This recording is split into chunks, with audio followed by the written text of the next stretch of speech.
All right, so basically, obviously we got that move up here, and everybody is very excited. We took out the previous high from the head and shoulders here, and essentially continued on with the uptrend. That's obviously bullish and definitely looks good on the daily as far as like moving averages are concerned. One thing that people have been consistently asking me lately is like when I look at a chart, how do I determine if I'm bullish or bearish, or if I should enter an asset long term, short term, etc. And that's exactly what all the things that I explain all the time are: Fibonacci levels, support, resistance, moving averages, indicator oscillators. So I've gone through specifically and broken down all the different things that I do. So I'm just kind of put it together a little bit, and hopefully that will help to answer some of the questions. So look at what's going on here with this chart. If you look at the shorter, we're on the daily on Bitcoin. If you look at the shorter term moving averages, the 8 and the 21, the red and the yellow cross right here. So that's where you buy in. You would buy at a cross. All right, to the upside. Now the red is above the yellow, but we're still below the blue 200s. So technically, this is still not a bullish uptrend until we get above the 200s. So your first entry is where the red and the yellow cross. Your second entry is where price action goes above the 200 moving average. And then from there, you stay long in the asset while it's still above the 200 moving averages. So you went long back here at 7,828 for like investment style back in this area. And then you're still long right now. Now, as far as scalping shorter time frames, you use this same moving average to get out of the position, or if you're looking to take profits on the position in like an investment, you use that same cross to the downside. Basically it's beneficial. But look, we never actually make it back down below the 200, so you're never out of your position like long for like an actual investment position, long term, like versus just like a short term trade or a scalp. So in the meantime, you can scalp some of these sells down. Like when we get the negative cross, we never sustain it here. We never sustain it here. We get a brief cross right here, but we always find support on the 89 right here. So you should never really be out of this asset, or if you do, you go back long again when it crosses back to the upside. And then right here, we finally get a sell-off down below, cross it, and the same thing happens again. You could get out of the position right here when we cross to the downside, but then we never actually go down. We go below the 89 this time, but we still never go down below the 200s. 200 exponential or 200 simple. So again, you're still overall long in this asset. And then once again, come back up, retest, get a sell-off. We have a couple little like areas where we flip-flop around here, but look what happens. We're right back in it. So anytime you sold out right here, you would have got back in right here. So although you can mitigate like from here to here and that few percent there, you're never actually back out of the asset because you're still above the 200 moving average. So that's on a daily time frame. You can use that same strategy on whatever time frame you want, depending on the time frame you're expecting to like trade or invest in this asset on. So,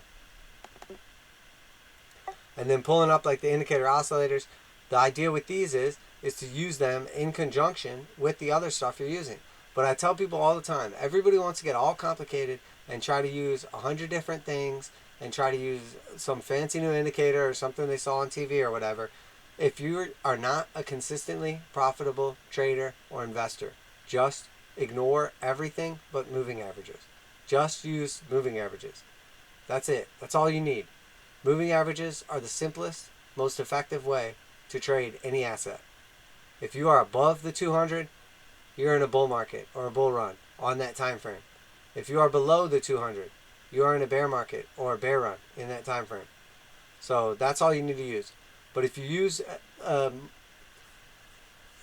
too long of a time frame because you want to look at the macro, you're not going to get the full picture. This is the monthly on Bitcoin, and you'll see we haven't even populated at 200 because the monthly is just not long enough. But you could use the shorter moving averages here and say, okay, we're in a bull run from here to here, then we were in a bear run from there, then we're in a bull run from there, then we're in a bear run from there, we're in a bull run from there, and we've been in a bull run the whole time. So if you want to use this time frame, yeah, that's great, as long as you got in way back in here or way back in here.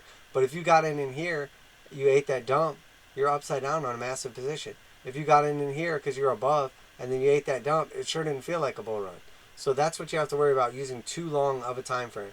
But it's always a good idea to keep the macro in mind. And you'll see that on the actual macro for the indicator oscillators, price action is now above the blue slope on the TJD TD MACD, so that's bullish. And we're also getting the hard buy, and the Stochs are crossing up. That's also bullish. So overall, that looks pretty good. And then if you switch over to a slightly shorter time frame,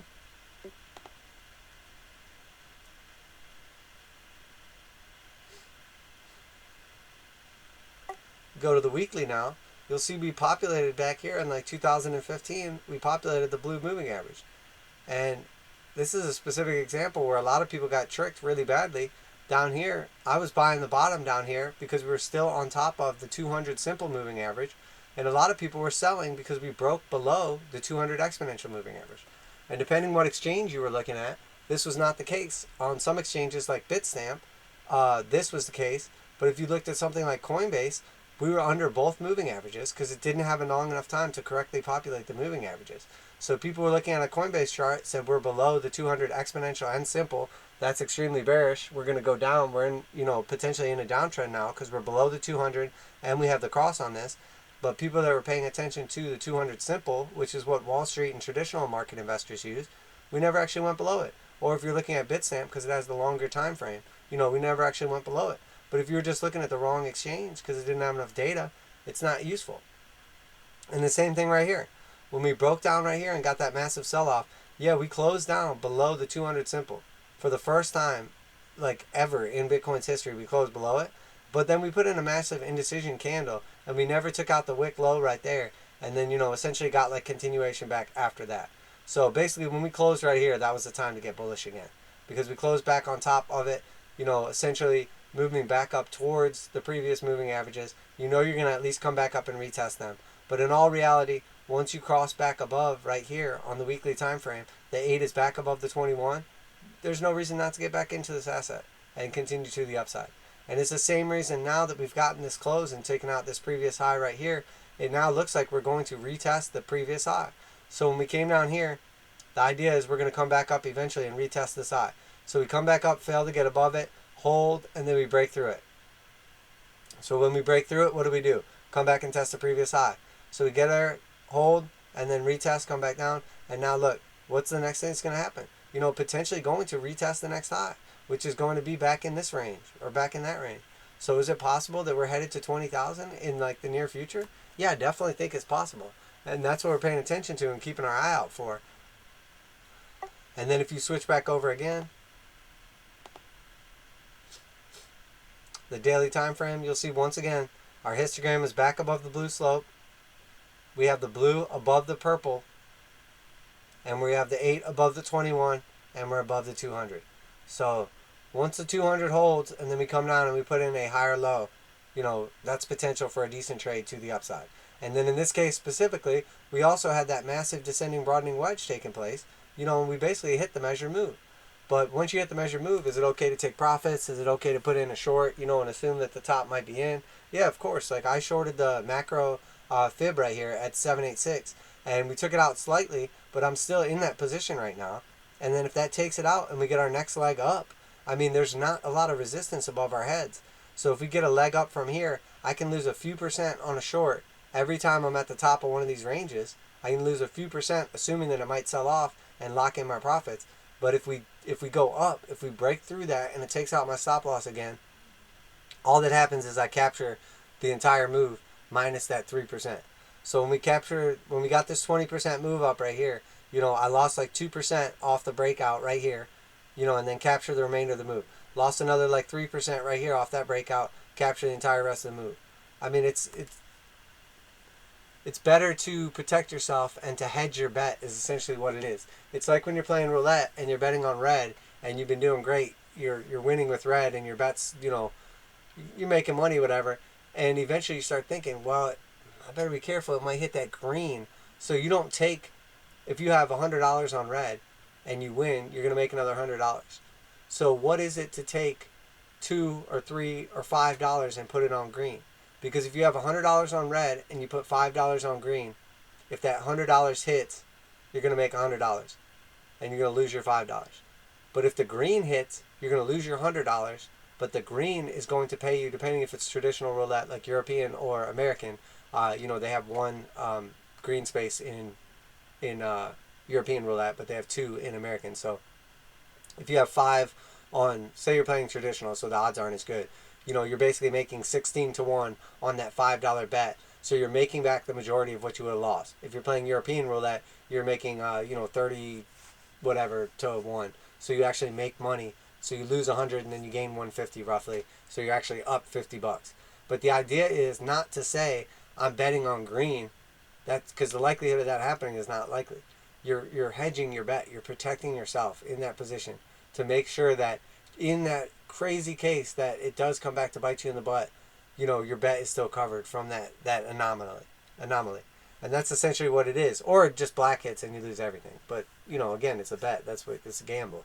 It's a difference between betting and investing, or betting and trading is. And that you're basically just taking a chance. That's why it's a lot harder to make money trading over long periods of time than it is to just, gamble and get lucky. But consistency in trading is much better, or investing is much better than consistency in gambling, because otherwise the casinos would go out of business. But they're not. They get bigger every year. Well, maybe now they will. I don't know. So anyway, that's what we're looking at. That's the easiest way to use moving averages. Keep it simple. Don't try to overcomplicate everything. And then you can slowly hone your skills. Okay, but everybody gets so focused on all these indicators and everything like that. Pick up a book from, 50 years ago and see what they tell you to do on moving averages. And it's the same thing. And it's super simple. And it's a proven fact. And all the courses everybody sells you, and all the fancy indicators people sell you, and all this stuff, I bet you on paper, coupled with other things, they help. But I bet you on paper moving averages are more functional. But the idea is that a market that's always going up, moving averages are less useful because you never are below the 200. So you might always be going up on like the stock market or something like that. Depending on what time frame you look at, Bitcoin is always going up. And that's why people say Bitcoin's the best investment in the world. It always goes up. Well, yeah, depending when you bought in. It's easy to say if you bought in 2015, it's a great investment always. And you never have to worry about it because it's always going up. But if you bought in 2018 or the end of 2017, it's not the best investment because for the last 3-4 years, it's always been going down. So that's what you have to pay attention to, is what time frame you're looking at, what time frame you're looking to invest or trade on, and when are you going to potentially want that money to use? Because if you're not going to need that money for 20 years, just buy anything that's in a bull run and put it away, and 20 years from now, there's a super high likelihood you're going to have more money than when you started. But if you buy something short term like Bitcoin and you say, okay, I got 1 year to make money off this thing, and then I got to pay back the loan, or I'm going to need it for retirement, or whatever the situation is, it's not going to do you any freaking good if you bought the top at $20,000 and 10 years from now it's going to be at $30,000 if you need the money in a year. So the idea is essentially you have to look at your own time frame, you have to look at your own situation, and then you have to make those decisions accordingly. But the idea is to just invest in assets that are in a bull market or always going up. Now, if you look at a shitcoin, or altcoin or something like that, it's not the case. That's not the case. Some of these altcoins are not even remotely close. Like Ripple, for instance. If you're at 10% of your high and you're constantly just putting in lower high, lower high, lower high, lower high, the likelihood is higher that you're going to go to zero, or, approach zero faster than you're going to approach your all-time high. Until you start to see, and it's not science or magic or anything like that. If you have a high and you start reapproaching that high, the idea is that when you take out this high, the next relevant resistance is the next highest high.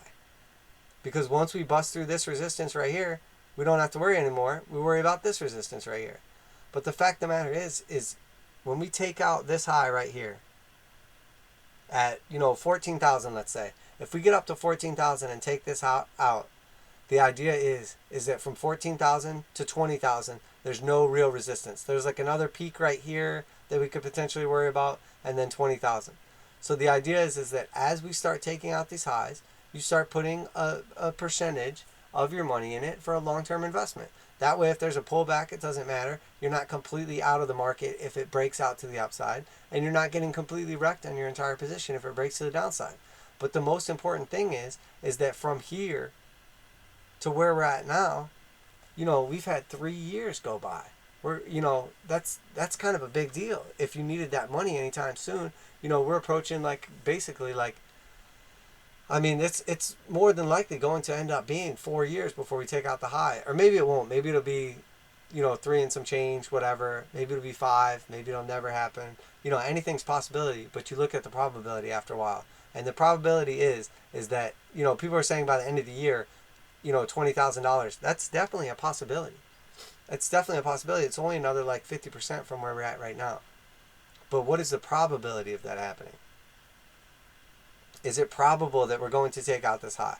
This high was in June of 2019. June of 2019. So over a year, if you were in this asset, and we still haven't gotten back to the high yet. And this was the end December of 2017. So from December of 2017 all the way back up here, people started getting bullish and saying, this is it. We're going back to the new high. We're about to do it. Finally, you know, patience has paid off or whatever. And then what happened?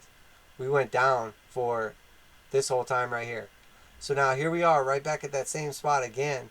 You know, back at the top where everybody says, this is it. We're going. This is it. Well, that's what people thought right here too. So of course they're going to think it right here. But how many people were saying they thought this was the bottom right here? A lot less people. A lot less people were calling this the bottom right here. Everybody was saying it's going to be the bottom, you know, going to be dumping back down, and we were going to go to, you know, $800 or $1,200 or $1,800, whatever it was. But the fact of the matter is that the biggest gamble, the riskiest position you could take was here, here, here, here, here. So you want to go with the trend. So if we start selling off right here, that's a downtrend clearly, but it depends what time frame you look at. This is an uptrend clearly, but it depends what time frame you look at. So you need to make sure that you're looking at the most relevant and most useful time frame. So when I look at a chart like this, when I log into a chart like this, and I look at this, and I say, okay, what am I going to pay attention to right here? Aside from moving averages, what are we going to pay attention to? Support and resistance.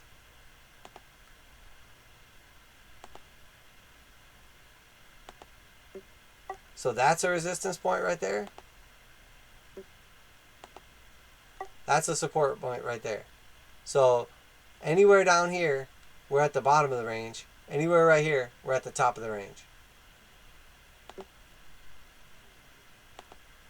And now if we come back down here to the bottom again, now you have this as a support, this is a support. And if we come back and break through this resistance right here, what's the next relevant resistance?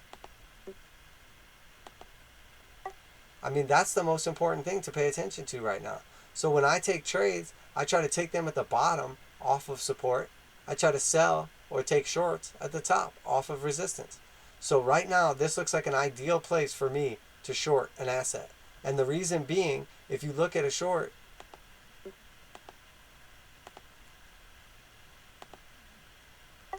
if you look at this short right now,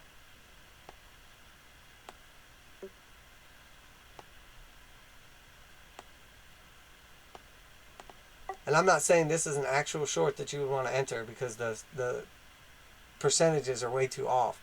But just look at what they say. It's 48% back to the next relevant resistance. 48% back to 20,000. But it's 68% down to the first relevant support. So essentially, to the top of the range, we're 48% away. And to the bottom of the range, which, you know, you could count all the way down here, but we're just counting the first one, that's 68%. So the ideal trade now is to the downside. It makes more sense because we're closer to the top than we are to the bottom. Now, if you're smack dab in the middle or whatever, you know, you could say it's a 50-50 coin flip. That's fine. And I'm bullish on Bitcoin, so I'm going to buy down here. But wouldn't you rather buy down here? That's what makes the most sense to me is pay attention to just the macro support and resistance. Cut out all the crap in between, and it just makes it super simple. We're really close to the top. We're very far from the bottom. So more than likely, and then you could look at it from like an actual trading standpoint.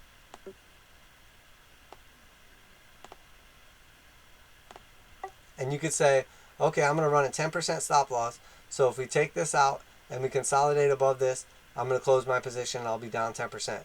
But if we go down, say we don't even go all the way to the bottom, But, you know, that's a 68% move to downside. So that's a 6.8 to 1 risk reward ratio. Show me a 6.8% or 6.8 to 1 risk reward long right now. It doesn't exist. There's not one. So it makes more sense for me to be short and hedge my position, hedge my actual holdings, hedge my investment at the top, and to risk 10%. And then if I lose that 10%, it means we're going back up to the top right here, and then I'm going to gain another 30-something%.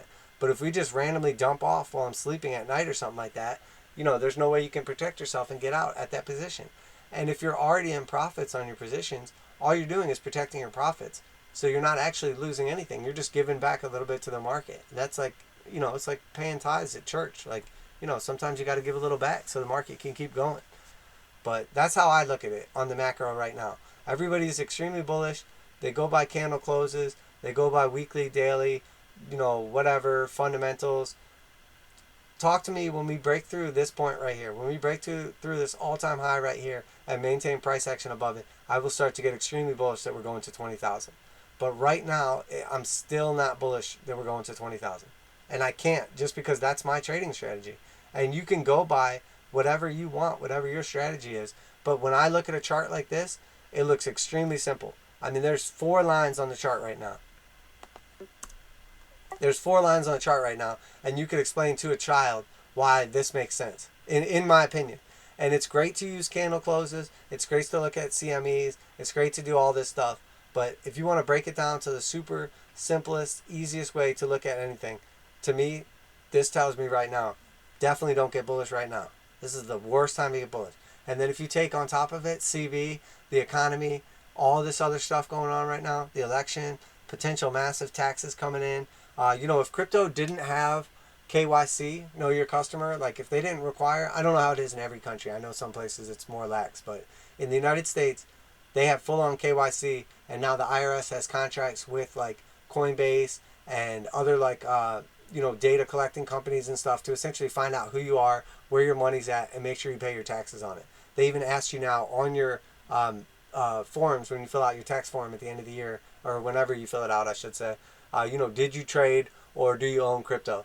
So now, essentially, even if they can't get you on your crypto, they can get you for lying on your taxes, and there's massive fine for that. So if you tell the truth, they're going to ask you, well, where's your money at and how much do you have? And if you lie, they can come after you if they find out you're lying, and they can charge you with lying, and that's like an actual like felony potential like tax evasion crime. So either way, they get your ass. You either tell on yourself, or they're going to catch you, and then they're going to get you. So if there wasn't KYC, Bitcoin would look a lot juicier to me right now as a place to just hide your money or protect your money or keep it away from the big bad government or inflation or whatever.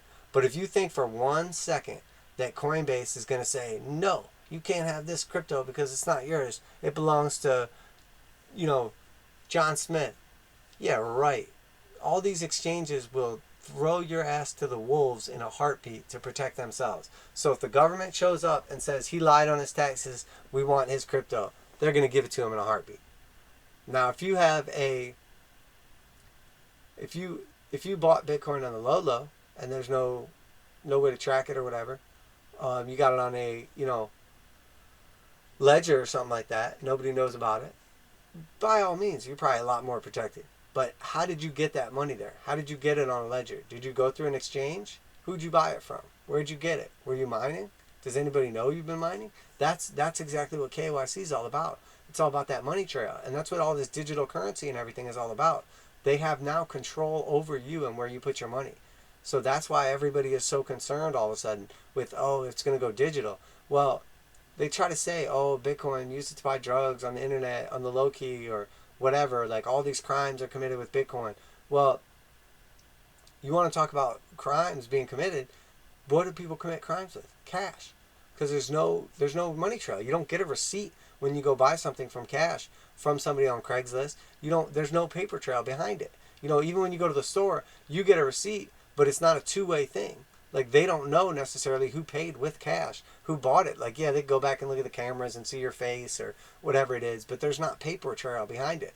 That's why when you buy big assets like a house or a car or something like that, there's paper trail so they can see who bought it. It's all about control and monitoring what you do and what you spend your money on. So when you go to a digital currency and they say, whoa, whoa, whoa, you did some shady stuff with this, they can just snap, cut off your digital currency, cut off your card, cut off whatever it is that holds your money. They can also say, okay, everybody gets $1,000, a week to spend, and that's your income or whatever, until we get through all this trouble or whatever, like the full-on like socialism like kicks in.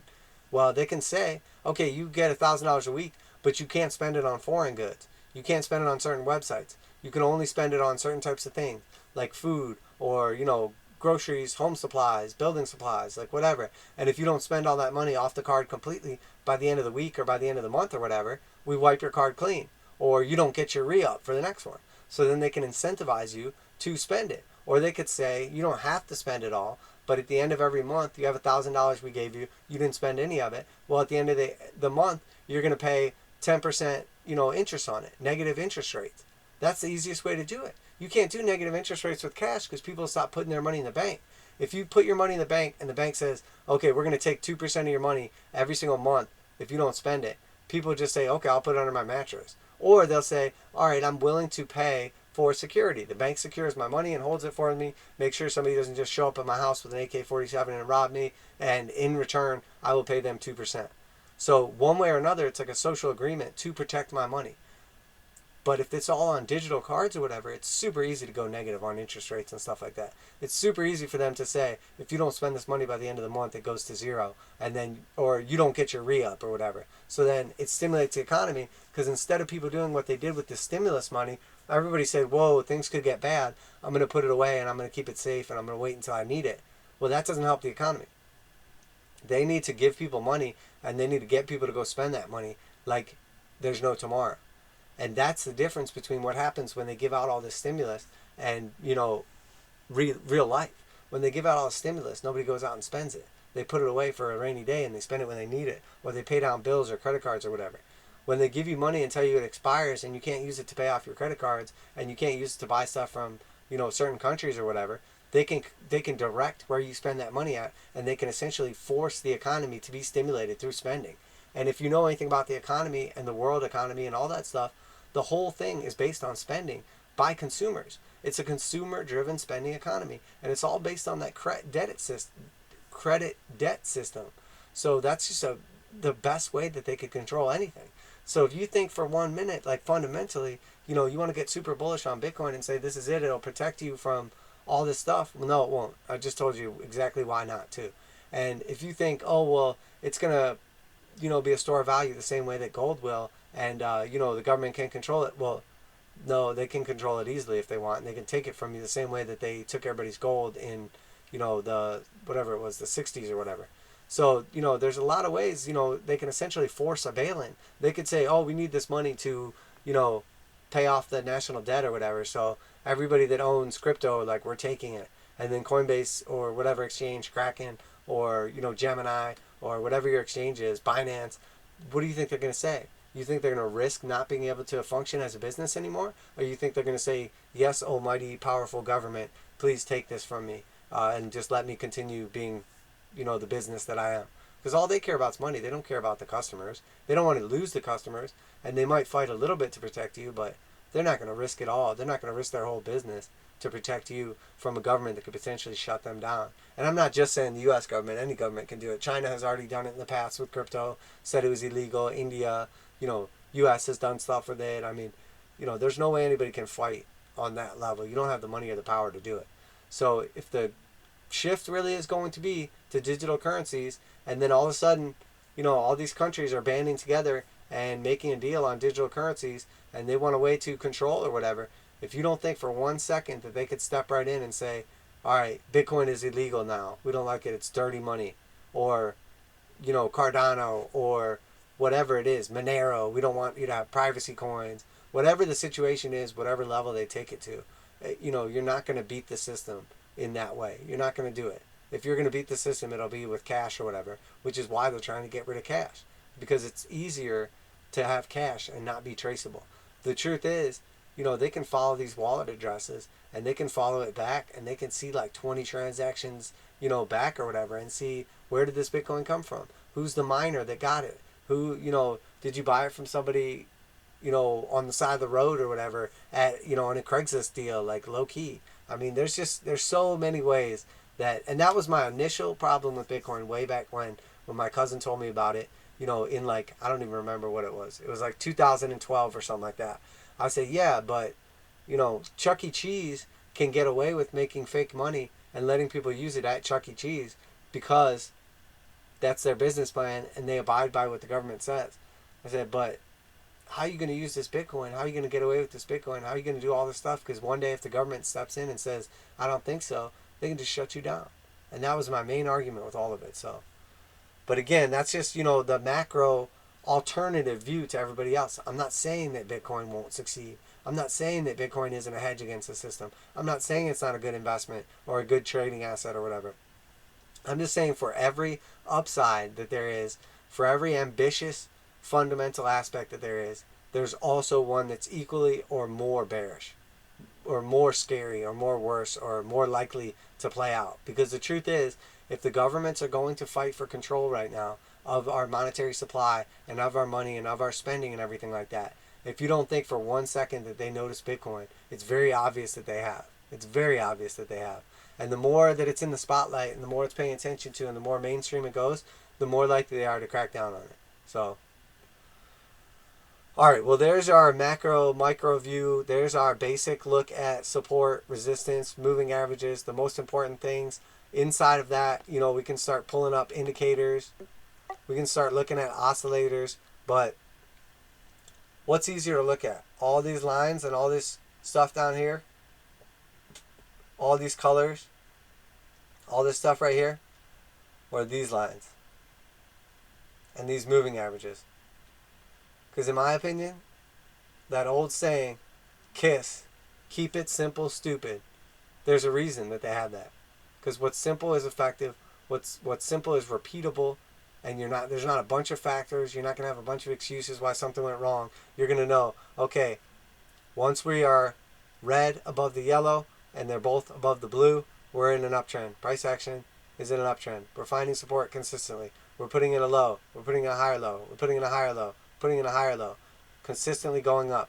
And then if this breaks down here and we start closing down below 9,900, then, we're back in a bear trend and potentially going down. And you'll see price action correlates to that. This is the catalyst. When price action gets down here, as soon as it sold down below the moving averages and the 8 and 21 were crossed to the downside, and then we found support right here, I mean, look at that candle right there.